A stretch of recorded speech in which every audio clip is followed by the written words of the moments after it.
우리 앞뒤 좌우로 잘 오셨습니다. 반갑습니다. 네, 오늘도 복된 하나님의 은혜가 함께하기를 바랍니다. 한번 질문해 볼까요? 여러분은 한국 사람이라고 생각합니까? 하지요? 뭐 대부분 한국 사람이 많으니까. 그런데 그러면 여러분들은 한국식으로 생각을 하고 있다고 생각합니까? 과연 그럴까 하는 생각입니다. 일본에 와서 1년, 2년 정도 살면 모르겠는데 이미 10년, 20년 사는 분들은 그럼 여러분 한국 가면 한국 사람들하고 잘 어울릴 수 있어요? 아니잖아요. 한국 사람이에요? 언어적으로, 인종적으로는 한국 사람인지 모르겠지만은 문화는 아니에요. 그렇죠? 말이 틀렸어요? 그러면은 한국 남자하고 일본 여자하고 아니면 일본 남자하고 한국 여자하고 그렇죠? 아니면 중국 사람하고 일본 사람하고 이 동경에 이런 많은 결혼도 그렇죠? 그리고 교회도 보면 우리가 그렇게 작은 규모지만은 지금 뭐 문화가 몇 개 있어요. 재개봉 한 4개 정도로 되는 것 같아요. 그렇죠? 한국, 일본, 미국, 중국까지 이렇게 좀 섞여 있단 말입니다. 그러면은 어떤 그 의사를 결정할 때도 많은 차이가 날까요, 안 날까요? 오늘 이 문제를 가지고 좀 이야기하겠습니다. 자, 오늘 제목이 뭔가 하면요. 좋은 관계 만들기예요. 관계라는 건 굉장히 중요하죠. 자, 아내가 남편한테 이렇게 말합니다. 아니, 여보, 당신 요새 사랑이 좀 식은 것 같아? 그러니까 남편이 왜? 하니까 아내가 하는 말이 아니, 이웃집 남편은 자기 아내 생일이라고 외식도 하고 꽃도 사주는데 당신은 내 생일 잊어버렸지? 이렇게 따지면은 문제가 발생할까요? 안 할까요? 여러분이 다 경험이 있잖아요. 문제가 발생할까요? 안 할까요? 그러면 보통 남자는 뭐라고 대답해요? 아, 잘못했어요. 그럴까요? 아니죠. 남자들은 뭐라고 주로 대답합니까? 예? 뭐라고 그래요? 그렇죠? 저 같으면 뭐라고 주로 대답했을까요? 요새는 제가 많이 좀 좋아졌는데 젊을 때는 몰라요? 그럼 그 집에 가서 살지 딱 그러잖아요. 남자들은 딱 그래요. 그 문제가 생긴다니까. 그렇죠? 남자가 바람을 피웠을 때 돈을 안 벌어왔을 때 여보 당신 바람 피웠지? 그러면은 문제가 생겨요 안 생겨요? 안 생긴다고. 명백한 잘못이 있으니까 이거는 챙길 수가 없는 거 아니야? 그런데 사랑이 부족해.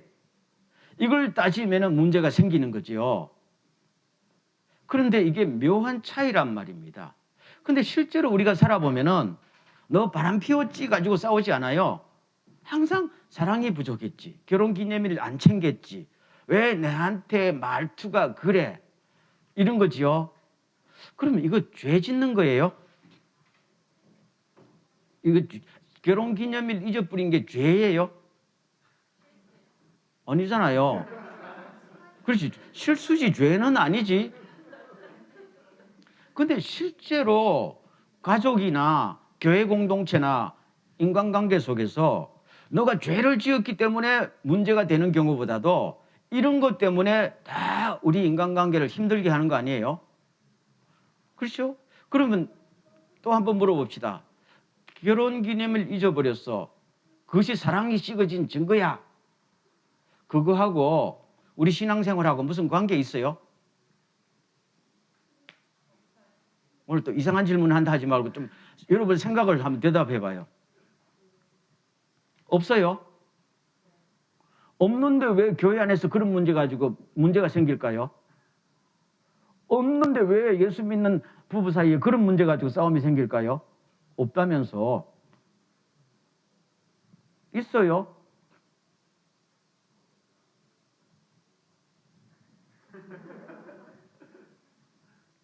그러면 결혼 기념을 사랑에 식어진 남편이 나쁜 인간이에요? 나쁜 인간이면 벌 받아야지. 다 그렇지는 않는 거야. 남편의 사정이 있을 수도 있고. 그런 문제입니다. 자, 오늘 우리가 제가 왜 이 주제를 한 몇 주간 다룰 수 있어요? 제가 목회를 쭉 하면서 이렇게 살아보니까 예배 보고 기도하는 걸 가지고는 문제가 안 생겨요. 누가 더 많이 기도하느냐 가지고 다툰 적 있어요? 없다고. 근데 늘 교회 안에서 요 사고방식의 차이, 문화의 차이가 우리 신앙생활을 결과적으로 다 갉아먹더라고. 예배 1시간 잘 보고 은혜 충만 받고 딱 식사할 때나 나갈 때 툭툭툭툭 하면서 그냥 기분 나빠 나갈 수도 있단 말입니다. 이거 오늘의 오래된 현실 아니에요? 그리고 이런 것들은 한국에 있는 교회들보다도 동경과 같은 이렇게 문화적 백그라운드가 서로 다른 사람들이 많은데 굉장히 심해요. 근데 이거를 해결하지도 않고 해결할 생각도 않고 그냥 그러리니 하고 사니까 항상 은혜 받고 문제가 생기고 은혜 받고 문제가 생기고 이것이 악순환이 되었단 말이죠. 그래서 이 문제가 문제 같지 않지만은 이거를 우리가 말씀에 비추어서 어떤 기준을 설정하는 것이 대단히 중요하지 않나라는 생각을 하게 된 것입니다. 자, 오늘 주님의 말씀을 한번 볼게요. 자, 마태복음 5장 43절. 다 같이 읽겠어요. 내 이웃을 사랑하고 내 원수를 미워하라 하였다는 것을 너희가 들었으나 44절. 나는 너희에게 이르노니 너희 원수를 사랑하며 너희를 박해하는 자를 위하여 기도하라. 그 다음 이같이 한즉 하늘에 계신 너희 아버지의 아들이 되리니 이는 하나님이 그 해를 악인과 선인에게 비추시며 비를 의로운 자와 불의한 자에게 내려주심이라 했죠. 거기까지. 그럼 다시 43절로 돌아갑니다. 여기 보면은 주님께서 이렇게 말합니다. 내가 이웃을 사랑하고 원수를 미워라 하는 이게 누구의 말씀이에요? 성경의 말씀이잖아요. 그렇죠? 하나님의 말씀이죠. 구약에서는 분명히 그렇게 말씀하셨단 말입니다. 이에는 이, 눈에는 눈으로 갚으라고 그랬단 말입니다. 그 말이잖아요. 그러면은 여기서 이건 하나의 규칙으로 주어진 거죠. 오늘 설교가 조금 딱딱한 것처럼 보이지만 중요한 거니까 좀 잘 들어주시면 좋겠다 하는 생각입니다. 규칙이죠. 규칙은 지켜야죠. 이 규칙을 안 지키면 어떻게 돼요? 따질 수 있잖아요. 너 왜 규칙을 안 지켰어? 이런 거잖아요. 그렇죠? 자, 보세요. 그러면은 이거는 오늘 제목에 제가 최소치와 최대치를 구별하는데 규칙을 지키는 것은 가정이나 공동체를 유지하는데 최대치예요, 최소치예요? 최소 이 정도는 지켜야 된다 해서 규칙을 만든단 말이에요. 이건 동시에 의무예요. 멤버라면 당연히 의무를 감당하고 규칙을 지킴으로써 의무를 감당해야만이 공동체가 유지되고 질서가 유지되는 것이죠. 이걸 위반했을 때는 뭡니까? 왜 안 지켜? 라고 따질 수 있고 심하면은 벌칙을 내릴 수도 있는 거 아니에요. 왜냐하면 이걸 안 지키면은 공동체 자체가 무너지는 거잖아요. 그런데 두 번째 44절 보세요. 그렇지만은 이런 규칙이 있지만은 나는 너희에게 다시 말하는데 너희 원수를 사랑하며 기도하라 그랬단 말입니다. 이거는 새로운 규칙인데 이거는 하지 않으면은 벌을 받는 규칙이에요? 아니란 말이에요. 그렇죠? 오늘 이 말씀을 잘 보세요. 많은 크리스찬들이 이 말씀을 굉장히 오해를 하고 있어요. 그 다음에 기절을 보면은 보세요. 이같이 한즉 하늘에 계신 너희 아버지의 아들이 되리니 그랬단 말입니다. 이 말은 이렇게 최대치로 나아가려고 노력을 하면은 너희들이 이 세상에서 하나님의 아들이라고 인정을 받게 될 것이다. 벌을 받는 게 아니고 인정을 받는다는 말입니다. 그러니까 이거는 뉘앙스가 다르잖아요. 그럼 여기서 보세요. 그러면은 원수를 사랑하게 되면 어떤 일이 일어날까요?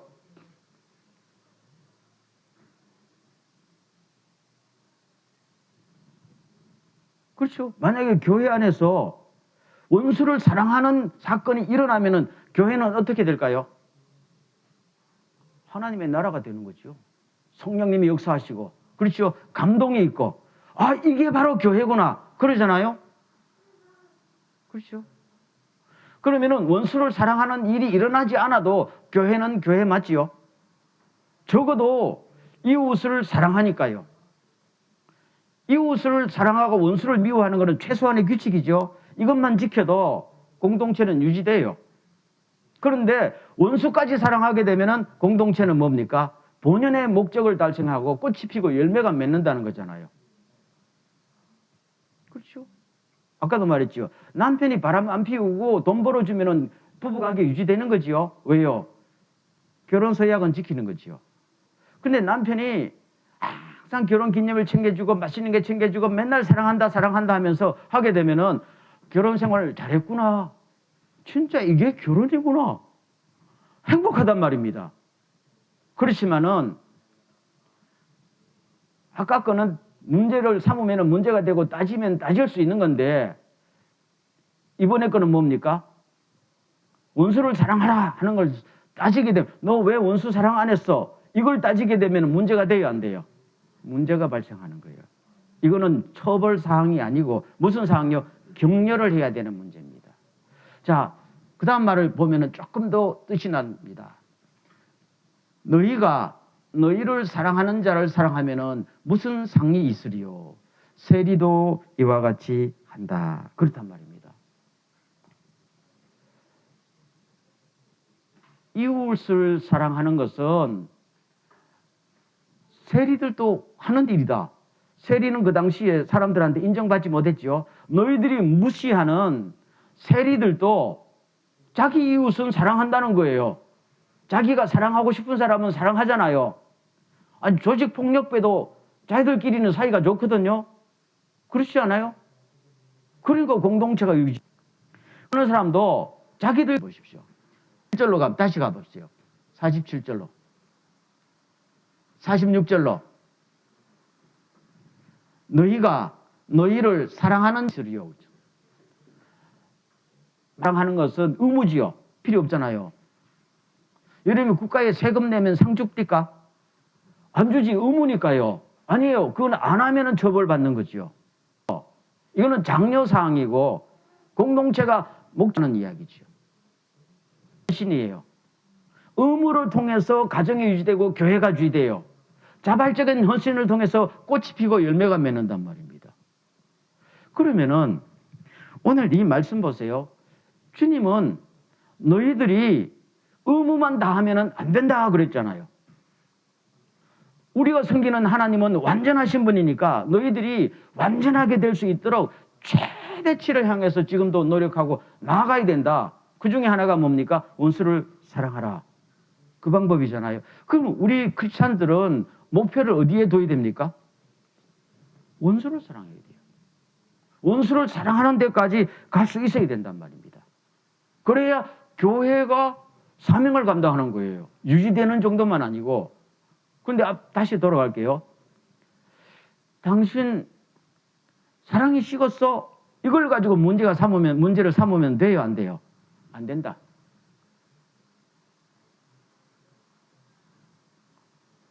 제 말씀이 틀렸나요? 성경의 원칙 굉장히 중요해요. 근데 우리는 늘 이걸로 문제 삼거든요. 항상 이걸로 문제 삼더라고. 그렇죠? 자, 그러면 보세요. 남편이 나를 의무만 다하는 정도가 아니고 뜨겁게 사랑할 수 있도록 해야 되는데 아니 도대체 이 인간이 그것까지는 안 나간다? 그러면 이걸 가지고 비난하거나 문제를 삼으면은 문제가 더 커지지요. 그러면 어떻게 하면 돼요? 내가 어떻게 하면 돼요? 저 사람이 잘할 수 있도록 내가 노력하면 되는 거죠. 이거는 비난의 문제가 아니고, 그렇죠? 벌칙의 문제가 아니에요. 마땅히 해야 될 것이만 방법이 벌을 준다고 해결된 문제가 전혀 아니잖아요. 그러면 어떻게 돼요? 서로 격려하고 저 사람이 사랑을 뜨겁게 할 수 있도록 자꾸 서로 노력할 때에 공동의 목표에 도달하는 거다. 그 말씀입니다. 그래서 예수님께서는 오늘 원수를 사랑할 때 상이 주어지는 것이고, 너희들이 마땅히 사랑할 수 있는 밖에 없는 사람을 사랑하면 무슨 상을 받겠냐? 여기서 상이라는 이야기를 하지요. 상은 왜 줘요? 격려하려고 상 주잖아요. 오늘 주님의 이 말씀을 정확히 우리가 안다면은 우리가 교회 안에서 가정에서 적어도 크리스찬이라면요, 인간관계를 맺을 때 이거를 구별할 수가 있기를 주의 이름으로 축원합니다. 이게 중요해요.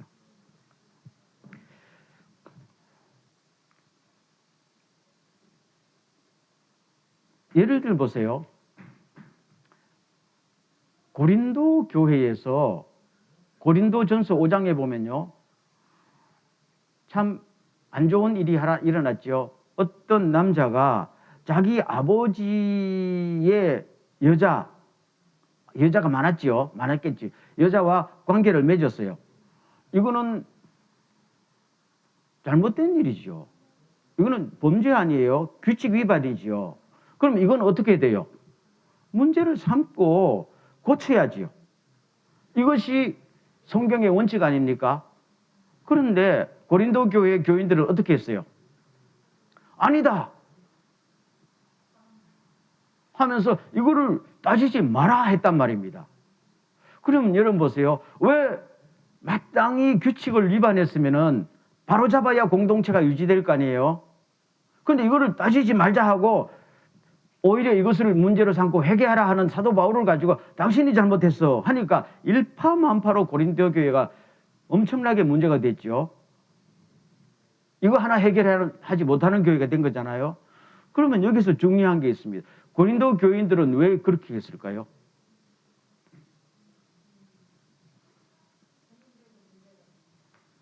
그렇죠. 몰라요. 그들이 다 똑같은 문제를 안고 있었는지 모르지만은 만약에 우리 한국인들을 가만히 보세요. 우리 한국 사람들 관계를 중시하죠. 일본 사람, 중국 사람도 마찬가지죠. 동양 문화권에. 다만 관계를 맺는 스타일이 좀 다릅니다. 일본 사람들이 관계를 맺는 방법하고 한국 사람들이 관계를 맺는 방법이 좀 틀려요. 한국 사람들은 누구와 누구의 관계를 맺을 때 뭘 기준으로 맺어요? 예? 그렇죠. 학연, 지연, 혈연 이런 거잖아요. 그거는 기본적으로 말하면 뭡니까? 누구하고 내가 더 가까운가 그거 아니에요. 핏줄로 가까운가, 지역적으로 가까운가, 학연으로 가까운 거잖아요. 친소 개념으로 우리는 관계를 맺어요. 그리고 그거를 유지하는 파워는 뭡니까? 소위 정이라는 거예요. 정. 좋기도 더럽기도 한 정으로 맺는 거예요. 그렇잖아요. 그러면은 저 사람이 규칙을 위반했어도 나하고 가까우면은 아무 문제가 없는 거야. 따지면은 그 사람이 문제가 생기는 거잖아요. 이게 문화예요. 근데 저 사람이 나하고 가깝지 않으면은 자발적인 헌신을 왜 안 했어? 이걸 가지고 문제 삼는 거야. 이쪽까지 그랬어요, 안 그랬어요? 그랬단 말입니다. 저는 교회 안에 늘 봐요. 다시 한번 말할게요. 저 사람하고 나하고 관계가 가까우면은 죄를 지어서도 아무 문제가 안 돼. 그걸 따지면은 너는 배신자야. 근데 저 사람하고 나하고 별로 안 가까우면은 저 사람이 죄는 전혀 안 지었어. 근데 왜 사랑이 부족해? 이걸 가지고 따진다니까? 그러면 일파만파로, 오, 그렇지. 그 사람 사랑이 부족해. 그 사람 죄 지었어요? 아니잖아. 이게 오늘 신앙을 깔아먹어요. 관계를 파괴해요. 그렇죠? 저는 쭉 이제까지 몇몇 나라에서 살아오면서 우리가 이런 문제를 해결할 생각조차 하지 않고 살고 있구나라는 생각이 들었습니다. 그래서 제가 처음에 여러분 보고 여러분이 한국 사람이에요? 물었던 것이죠. 여러분 한국 사람 맞기는 맞는데 아니에요. 그럼 그걸 인정해야 돼요? 인정 안 해야 돼요? 사고방식이 달라졌어요. 문화가 달라졌어요. 그러면 여러분이 지금 한국 교회나 한국 공동체에 가면은 에이, 한국 사람들이 왜 저래? 이렇게 하는 거 아니야. 그러면 여러분 이미 문화적으로 바뀌었다는 이야기. 그러면 여기에 들어오는 일본 분들도 이제 계시지만 일본 분들도 여기 한국 사람들이 있는 교회에 1년, 2년, 3년 살다 보면요. 조금씩 바뀝니다. 제가 보면 저 유야상은 조금 보면 일본 사람하고는 좀 틀려요. 맞기는 맞는데 문화적으로 많이 바뀌었단 말이에요. 그러면 이것이 잘못된 걸까요? 아닙니다. 전혀 잘못된 게 아니죠. 저는 오히려 성경을 보면요. 하나님께서 본토 친척 아비집을 떠나라고 그랬잖아요. 그래서 아브라함을 중심으로 새로운 가치관, 새로운 하나님의 문화를 가진 새로운 민족으로 만드는 것이 성경의 구속 역사 아니에요? 그러면 오늘 우리가 여기서 예수 믿으면서 꼭 뭐 할 때는 나 한국 사람인데 한국에서는 이렇지 않는데 이걸 내세우게 되면 가정이나 교회나 굉장히 문제가 생겨요. 근데 가만히 보면 사람들이 아직도 뭘 할 때는 항상 그거를 나 아직 한국 사람인데 이렇게 우리는 아니에요. 여러분 바뀌었어요. 아니에요. 저는 이 도쿄 뉴처치가요. 여러분 뿌리가 한국, 일본, 중국처럼 있겠지만은 그러나 그리스도 예수 안에서 해체 모임 공동체 아니에요? 그렇죠? 하나님의 새로운 가족 아니에요? 그러면은 뿌리가 있어도 여러분 이미 문화적으로 거기에다가 성경의 가치관이 들어갔잖아요. 많이 바뀌어 있어요. 그럼 이걸 어떻게 해야 돼요? 깨달아야 됩니다. 깨달아서 뭘 할 때에 그냥 본능적으로 뭘 이렇게 하지 말고 오늘 성경에 말씀하시듯이 의무가 뭐냐? 자발적인 헌신이 뭐냐? 이걸 규정한 다음에 지혜롭게 거기에다가 적용하게 된다면 가정에서도 문제가 안 생깁니다. 남편이 사랑이 식어서 할 때는 왜 사랑이 식어서 이걸 따지지 말고 주여 내가 사랑이 부족한가 봅니다. 그렇죠? 내가 부족해서 우리 가정에 사랑이 식었는가 봅니다. 하면서 주여 나에게 가슴에 사랑을 더 채우소서. 아멘. 딱 그거예요. 교회 와서 당신은 왜 원수를 사랑하지 않아? 이걸 따지면 아니잖아요. 의무사항이 아니니까. 그러면 내가 주여 내가 먼저 본을 보여서 모든 사람들이 원수를 사랑할 수 있도록 주여 나를 사용하시옵소서. 이게 교회란 말입니다. 근데 이걸 거꾸로 하게 되면 어떻게 해요? 고린도 교회처럼 되는 것이죠. 그래서 오늘 말씀을 맺겠습니다. 여러분, 저는 이렇게 생각합니다. 이제는 그리스도 예수 안에서 너희는 그리스도 예수 안에서 새로운 뭐냐? 새로운 피조물. 새로운 피조물이란 말은 새로운 인간이 되었단 말 아니에요. 그렇죠? 우리는 이미 일본 사람도 아니고 미국 사람도 아니고 한국 사람도 아니에요. 아니란 말이 아니고 그것을 넘어서서 우리의 국적은 어디에 있는지라? 하늘입니다. 일본말 한번 따라하겠습니다. 와다시 타치노 국세기와 텐니 아리마스. 있습니까? 가야 될 목적지도 그렇단 말이에요. 그러면은 그리스도 예수 안에서 신앙만 새로운 것이 아니라 이 언어 생활, 사고방식, 문화까지도 새로운 형태로 우리가 정립해 나가는 것이 굉장히 중요합니다. 이것이 앞으로 우리 세대만 아니라 우리 다음 세대를 위해서도 굉장히 중요합니다. 아멘. 한 말씀만 하고 마치겠습니다. 미국에서 어떤 조사가 있었어요. 이민 온 사람들의 가정을 조사해 봤거든요. 제가 만약에 미국 가서 우리 애들은 2세지요. 저는 1세고. 근데 이민 2세는 미국 사람도 아니고 한국 사람도 아니라는 거야. 이민 2세까지는요. 그러면 미국의 정상적으로 미국 사회에 적응하기 위해는 3대째가 내려가야 된대요. 3세가 되어야 미국에서 갈등을 겪지 않고 간다는 겁니다. 그럼 일본도 마찬가지 아니겠어요? 그럼 일본에 와서 여러분들의 자녀들이 일본에서 크잖아요. 그러면 여기는 한국인일까요? 일본인일까요? 왔다 갔다 하는 거예요. 왔다 갔다. 적어도 3대째가 내려가야 아, 내가 일본이 우리나라구나. 이런 식으로 적응할 수 있는 것이죠. 그런데 그렇다고 완전히 다 끝나는 건 아니죠. 그거는 어쩔 수 없는 거지. 그래서 저는 다시 한번요. 항상 그리스도 예수 안에서 새로운 공동체, 그리스도 예수 안에서 하나님의 가족이라는 개념이 굉장히 중요하다는 생각을 갖고 있습니다.